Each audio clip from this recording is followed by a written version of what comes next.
everyone. So today in this series we will talk about the backend using Spring Boot. ठीक है ना? तो Spring Boot होता क्या है, REST APIs क्या होती हैं, ठीक है, API क्या होती हैं, HTTP मेथड्स क्या हैं, गेट पुट पोस्ट क्या होते हैं, तो वो सब हम इस सीरीज़ में देखेंगे। तो सबसे पहले हम लोग स्टार्ट करेंगे एक बेसिक स्प्रिंग बूट प्रोजेक्ट से। वो कैसे होता है, सर्वर कैसे एम्बेडेड किया जाता है, कैसे स्प्रिंग बूट अच्छा है अदर सर्विसेज की कंपैरिजन में। ठीक है, तो सबसे पहले एक प्रोजेक्ट बनाते हैं जिसकी कुछ हैंड्स ऑन करेंगे तो हमको इजीली समझ में आएगा। So we will start with the project itself. So let me start with the project. तो आपको सबसे पहले आना है start.spring.io। मैं स्टार्टिंग से आपको बता देता हूँ।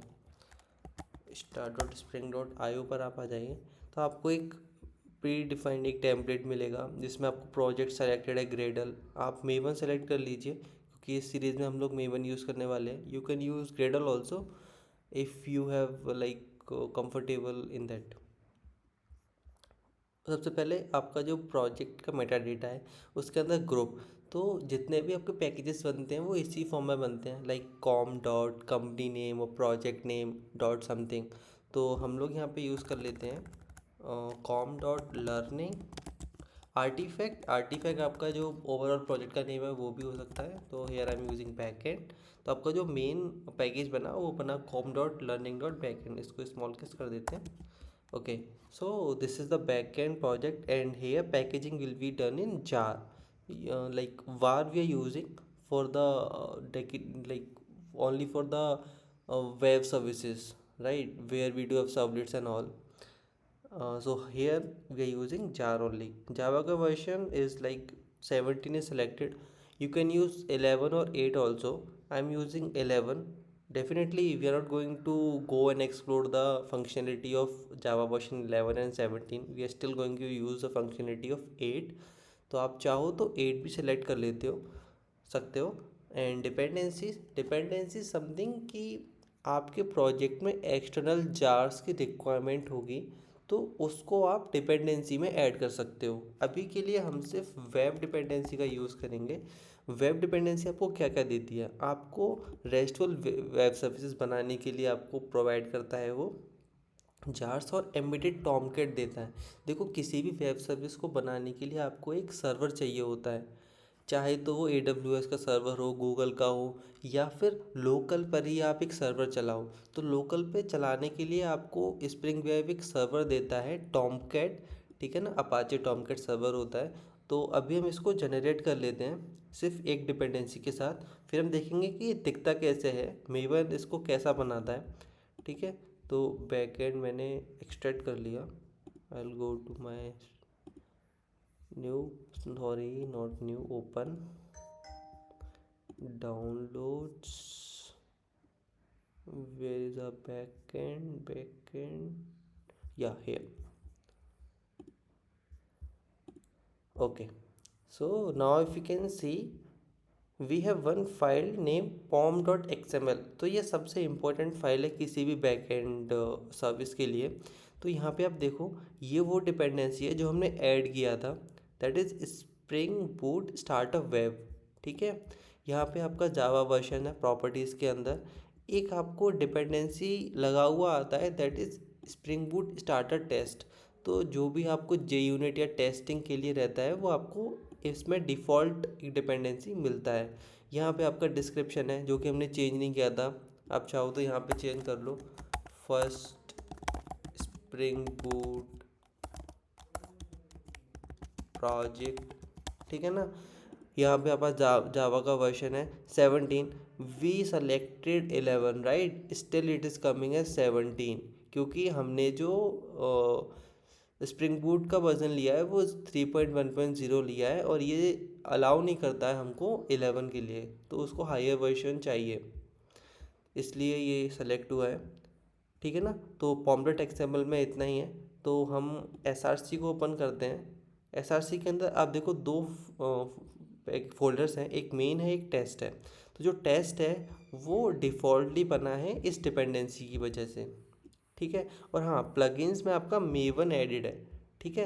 तो प्लगइन्स बेसिकली आपके जो प्रोजेक्ट स्ट्रक्चरिंग के लिए यूज़ होते हैं, जो मेवन है वो स्ट्रक्चरिंग के लिए यूज़ होता है, तो वो प्लगइन्स के अंदर आया हुआ है। मेन के अंदर आपके दो फोल्डर्स हैं, एक है जावा, एक रिसोर्सेज। रिसोर्सेज के अंदर अपने पास एक फाइल है एप्लीकेशन डॉट प्रॉपर्टीज़।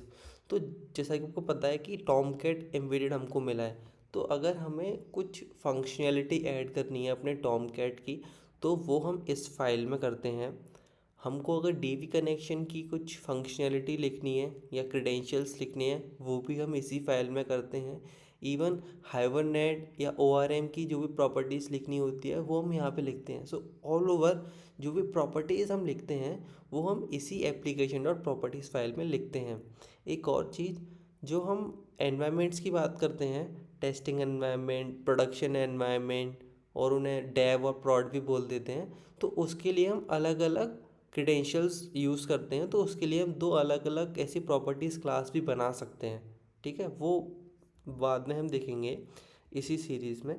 तो अभी आप देखो, जावा के अंदर अपनी एक मेन क्लास बनी हुई है बैकएंड एप्लीकेशन नाम से, और इसमें एक एनोटेशन एडेड है स्प्रिंग बूट एप्लीकेशन। तो सबसे पहले इसको हम चला के देखते हैं कि अभी ये चलती है या नहीं चलती है, ठीक है। तो आप देखो लॉग्स आए हैं, काफ़ी सुंदर सुंदर। So here it started the application, ठीक है। एक PID दी है उसने, प्रोसेस ID। उसने बोला टॉमकैट इनिशियलाइज हुआ है 8080 पर, सर्वर स्टार्ट हुई, फिर टॉमकैट इंजन भी स्टार्ट हो गया, ठीक है।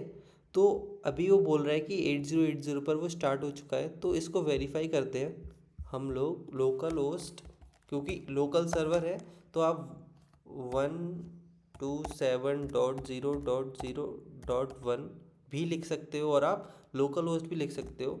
अभी हम इसको यही लिख लेते हैं 8080 पर हिट मारते हैं, तो देखो आपको आया वाइट लेवल एरर पेज। तो ये एरर पेज कब आता है? तो ये एरर पेज दो केस में आता है। या तो आप जिस मैपिंग को खोज रहे हो, हम अभी इस वाली मैपिंग को खोज रहे हैं विद स्लैश, अगर आप स्लैश नहीं लगाते हो तो वो डिफ़ॉल्ट स्लैश मानता है। तो ये वाली मैपिंग एग्जिस्ट नहीं करती, इसीलिए देखो उसने एरर कोड दिया 404। 404 का मतलब होता है रिसोर्स नॉट फाउंड। तो आप इस मैपिंग पे ढूंढ रहे हो तो वो रिसोर्स अवेलेबल नहीं है, यानी कि आपका सर्वर चल रहा है 8080 पर, आपका सर्वर चल रहा है, लेकिन जो आप रिसोर्स देख रहे हो वो अवेलेबल नहीं है। एक और चीज़ इसने लिखा है कि explicit mapping for slash error भी नहीं है, जिसकी वजह से हम उसको रीडायरेक्ट नहीं कर पा रहे स्लैश एरर पर। तो स्लैश एरर क्या होता है? ऐसे आपने बहुत सारी वेबसाइट्स देखी होंगी, कभी कभी डाउन होती हैं, तो आपको एक पेज ओपन होके आता है कि this is not you, this is us, या फिर we are facing some issues, cycle, और वो एक क्लॉक टाइप बन के आता है। वो सब इसीलिए आता है क्योंकि वो लोग एक मैपिंग रखते हैं स्लैश एरर के लिए। तो अगर कुछ इशू होता है तो वो स्लैश एरर पर ओपन हो जाता है। एक काम करते हैं, जल्दी से एक मैपिंग बना लेते हैं स्लैश के लिए, तो हमको पता लगा कि आउटपुट आता कैसे है, या फिर एक सिंपल API बनती कैसे है। तो सबसे पहले हम लोग यहाँ पे एक पैकेज बनाते हैं। सो लेट्स से मैपिंग, ठीक है ना। आप कंट्रोलर भी लिख सकते हो, लेकिन मैपिंग काफ़ी इजी टर्म हो जाता है, इसलिए that's why I used mapping. तो इसका नाम रखते हैं मैपिंग कंट्रोलर। इसको एनोटेट हम करेंगे रेस्ट कंट्रोलर से। सो रेस्ट कंट्रोलर क्या करता है, इस क्लास को आपको रेस्ट कंट्रोलर बना के दे देगा। इन द सेंस आप कंट्रोलर भी लिख सकते हो, उसका मतलब भी आप मैपिंग ही स्टोर कर रहे हो, लेकिन जब आप रेस्ट APIs बनाते हो तो उसके लिए आपको रेस्ट कंट्रोलर लिखना ही पड़ता है। कंट्रोलर से आप सोप APIs भी बना सकते हो, लेकिन रेस्ट APIs बनाने के लिए आपको रेस्ट कंट्रोलर लिखना है, ठीक है ना। मैं क्लास लेवल पे एक मैपिंग दे देता हूँ, रिक्वेस्ट मैपिंग, अभी स्लैश रखते हैं, ठीक है। तो अभी ये देखो हमने एक मैपिंग दे दी इस क्लास को, लेकिन अभी हमने कुछ रिटर्न नहीं करा। तो अभी मैं इसको स्टॉप करके दोबारा से रीस्टार्ट करूँगा तो अपना कुछ चेंज नहीं आएगा, ठीक है। 8080 पर स्टार्ट हो गया, तो मैं इसको हिट करता हूँ तो कोई चेंज नहीं आया। अब एक काम करते हैं, एक मेथड बनाते हैं, पब्लिक स्ट्रिंग फर्स्ट मेथड। अभी इसमें सिर्फ हेलो वर्ल्ड रिटर्न कर देते हैं।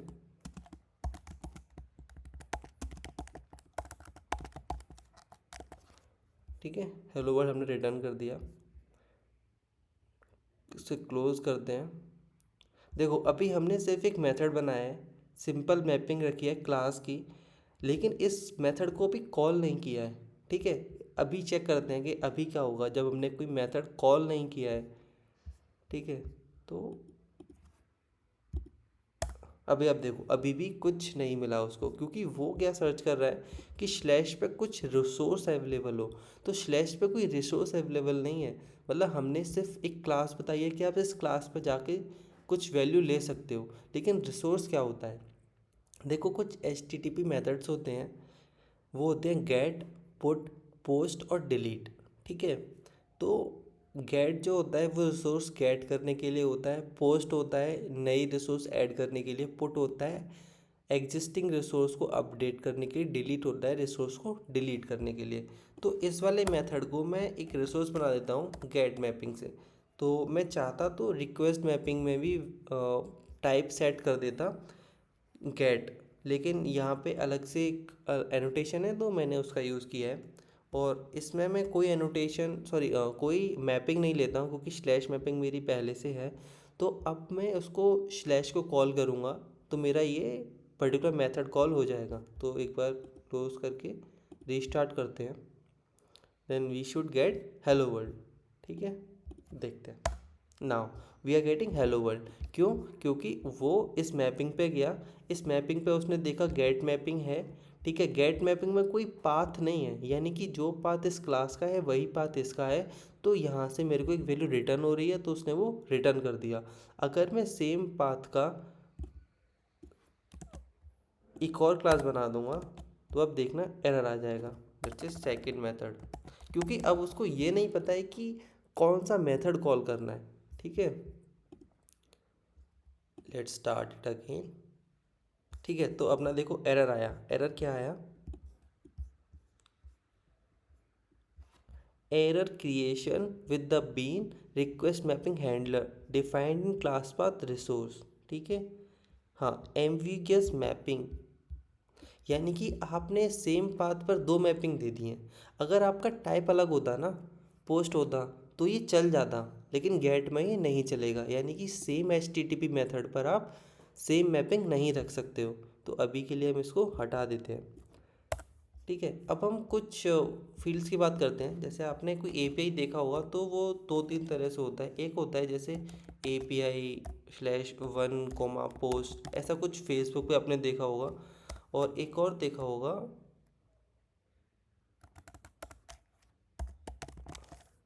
Like, oh why it's happening,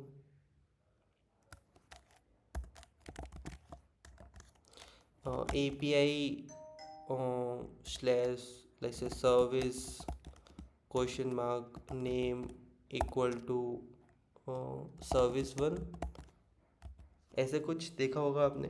तो ये जो दो टाइप के मैपिंग्स हैं ये कैसे आती हैं?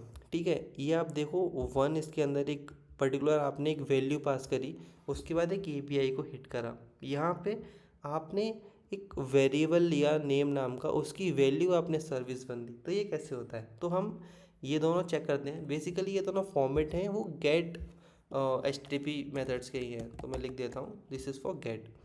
तो सबसे पहले हम फर्स्ट वाला देखते हैं। तो फर्स्ट वाला जो है वो एक पाथ वेरिएबल है। तो हम अगर इस पूरे को पाथ बोलेंगे तो इसके अंदर हमने एक वेरिएबल डाला हुआ है, वो है 1। तो हम इसके अंदर एक एनोटेशन होता है पाथ वेरिएबल, वो हमने यूज़ करा। इसका हमने नाम दिया लेट से name.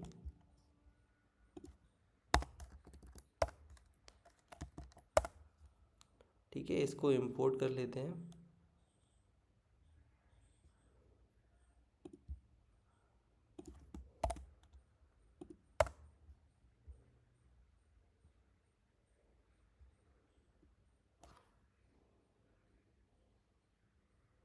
What's the issue?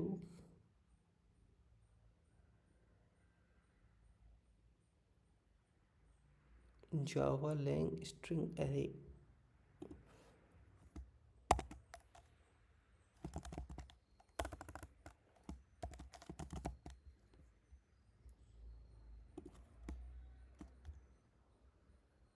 Oh sorry, my bad. जो पाथ वेरिएबल है वो मेथड के अंदर आता है, and I was putting on mapping में, तो हम मैपिंग में नहीं डालते उसको।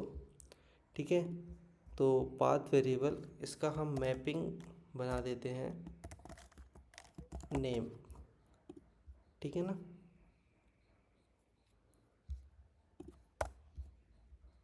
Still we are getting annotations are not allowed here.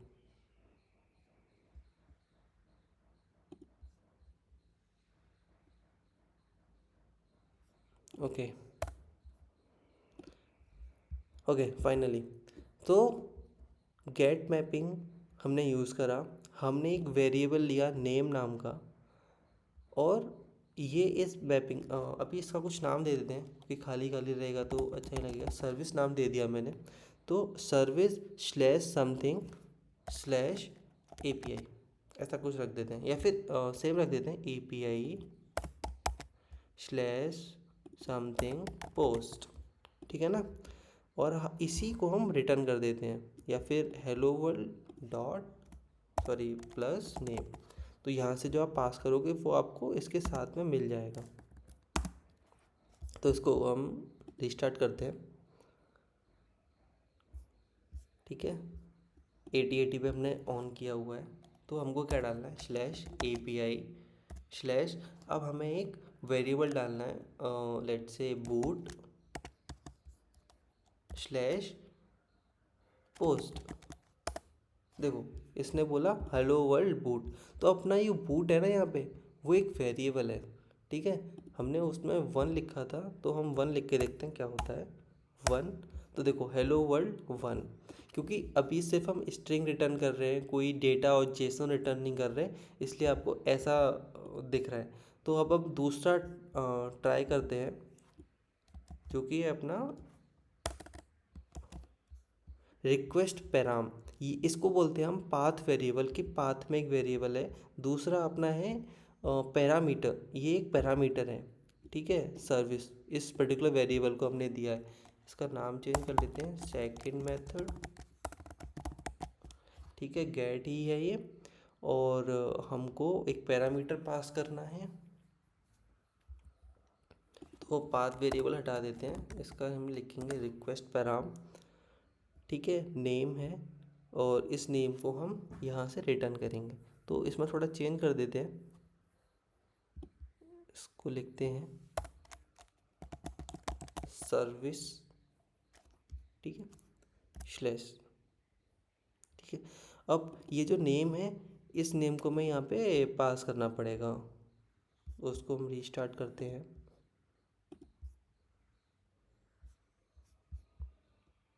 API अपना क्लास लेवल है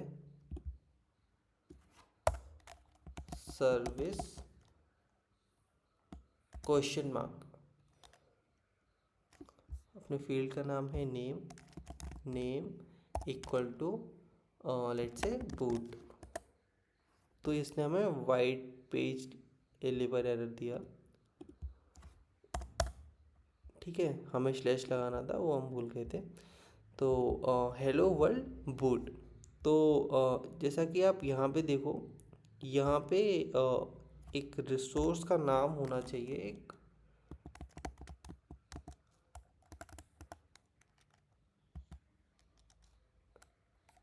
रिसोर्स।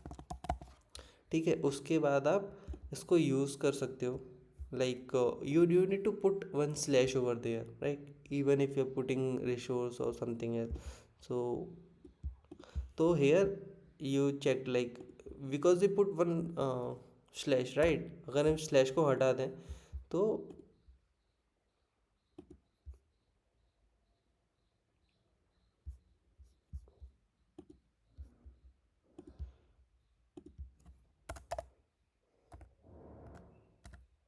या now you can see hello world boot. ठीक है ना। So that's all for this video, we'll check other things in the next video. Okay, bye.